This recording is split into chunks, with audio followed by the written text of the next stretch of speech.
Hello, Healthy Green Thumbs friends. I'm going pink this month. You see, it's October and this is Breast Cancer Awareness Month. We have a very special guest today. Susan, the nature nurse, will be introducing us to Jessie. I will see you again shortly. Here is Susan, the nature nurse, and our special guest, Jessie. Hello, Healthy Green Thumbs friends. It's cooling off, it's sweater weather, and I know some of you have already gotten snow, and I hope it melts so that you can take advantage of today's episode, because today we are going to plant bulbs. So before I go ahead and demonstrate with you, I am going to introduce you to my friend Miss Jessie. She's a special guest, and I'll explain why she is special later in this episode, so be sure to watch this whole video.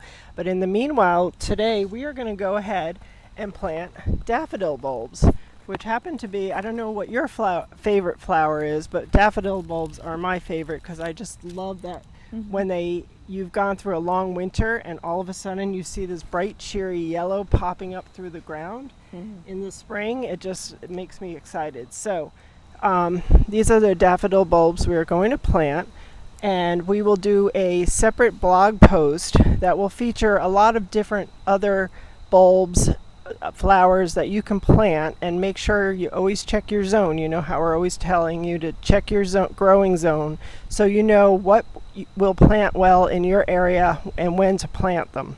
So before we go ahead and do that, I just want to make mention that in addition to flower bulbs, there are also food things like garlic, which is so good for us, and there are different types of garlic, such as elephant garlic, and then this is another variety. And if you choose to plant garlic, what you're going to want to do is, I'm going to ask you to hold that, is only plant it by the clove, with the growing part on the bottom, which is where the roots will come out. And generally, any of the pointy part goes up towards the sun. So go ahead and plant some garlic now if that's something that will grow in your zone. The elephant garlic is less flavorful. It's a little, if you don't like that not harsh, but really strong flavor of a regular garlic. Okay, so let's go ahead and show you how to plant bulbs. So now we are going to demonstrate how to plant a daffodil bulb. And daffodil bulbs, generally, the rule of thumb is 6 inches deep and 6 inches apart. So it's 6 and 6. For other bulbs, check your instructions or check our blog post. We'll add some other recommendations for you on the depth and spacing. But we're going to focus on daffodil bulbs. They're really easy. They're deer resistant. So we're going to go ahead and show you one way to do this is to dig one single hole 6 inches deep. And then you can go ahead, and my assistant here, Miss Jessie, our special guest today, is going to drop that in there. There you go. And then you just cover them up, and you'll notice that I'm planting this next to this wall with grass, so it'll be very natural looking when it comes up in the spring. Another idea is, if you don't want them just single bulbs around, is you can choose to plant them in groups by digging a larger hole and then going ahead and spacing them. So this, we're going to put 3 in like a triangle. So you can see and notice again, we take the rooted part down, the pointy up towards the sun, and we're going to go ahead, and I actually like to plant them this way. And then we can go ahead and cover them up for the winter and wait for them to come up next spring. And what's so great about planting bulbs, especially with kids, is they actually really enjoy it. And it's a great way of teaching delayed gratification in this go, go, go world, because you have to actually sit and have some patience before they come up in the spring.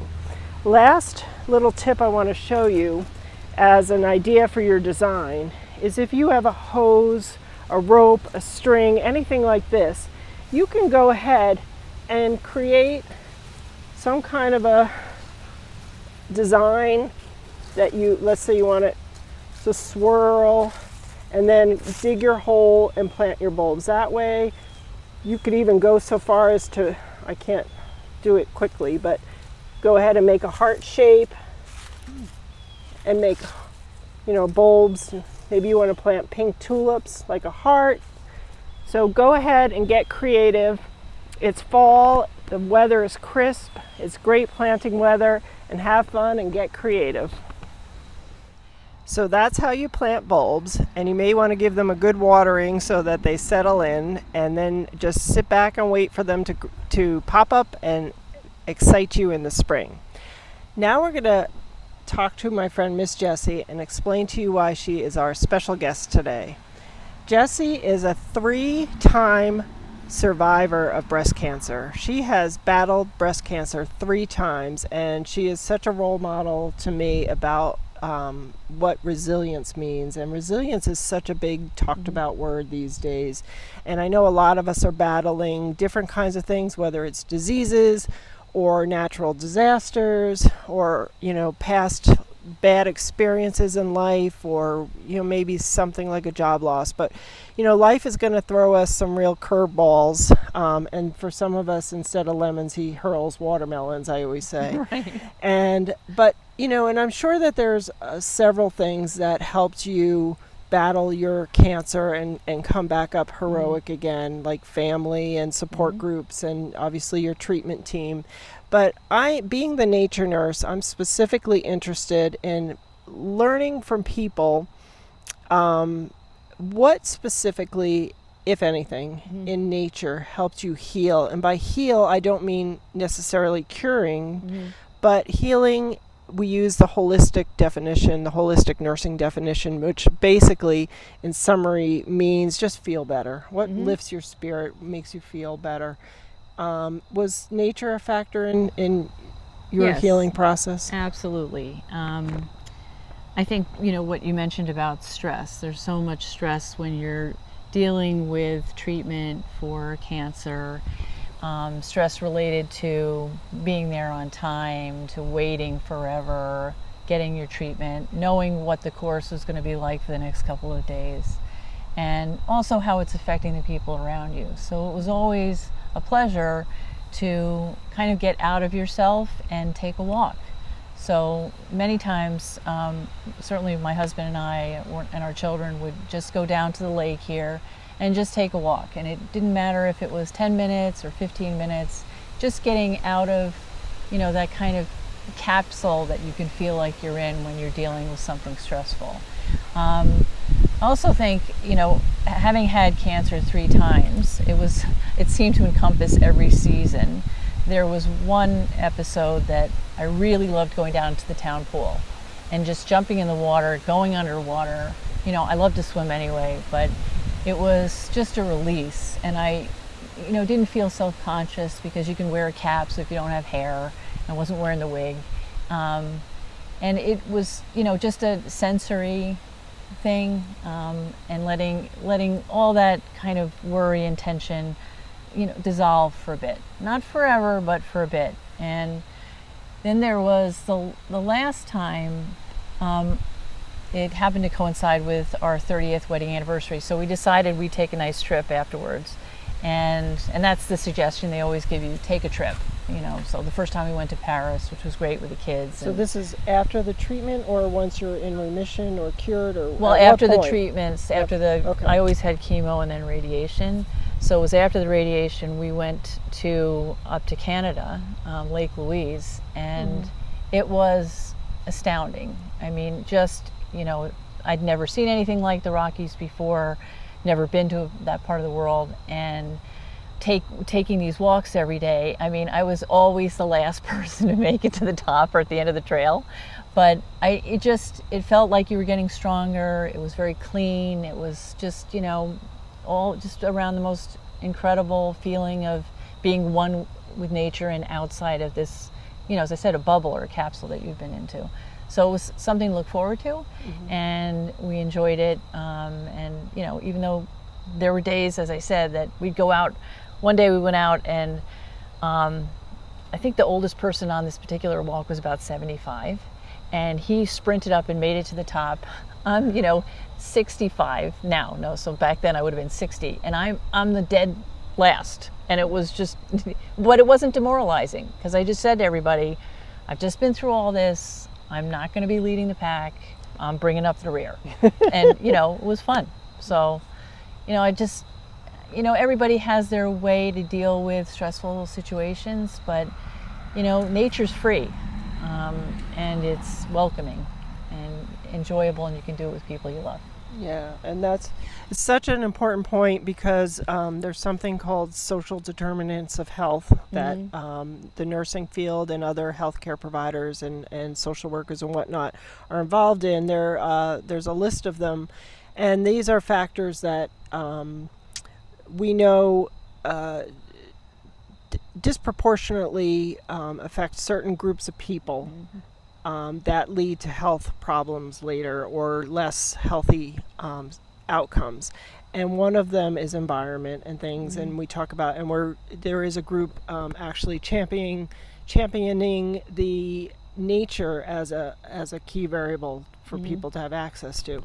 But as I always say, even if you live in the middle of the city, just going outside and looking at the sky sometimes can be enough to connect you with something else besides ourselves. And just watching the sun come up in the morning, you realize that there's whatever beliefs you have, there's some other power in this universe making things go around and happen, and we're connected with that. And and I mean, you look at all the breast cancer walks, that people aren't walking on a treadmill, they're outside together, and That's it a just, great point. It's always a way that it becomes a community thing. And if there's a bigger community besides nature, I don't know what it is. Right.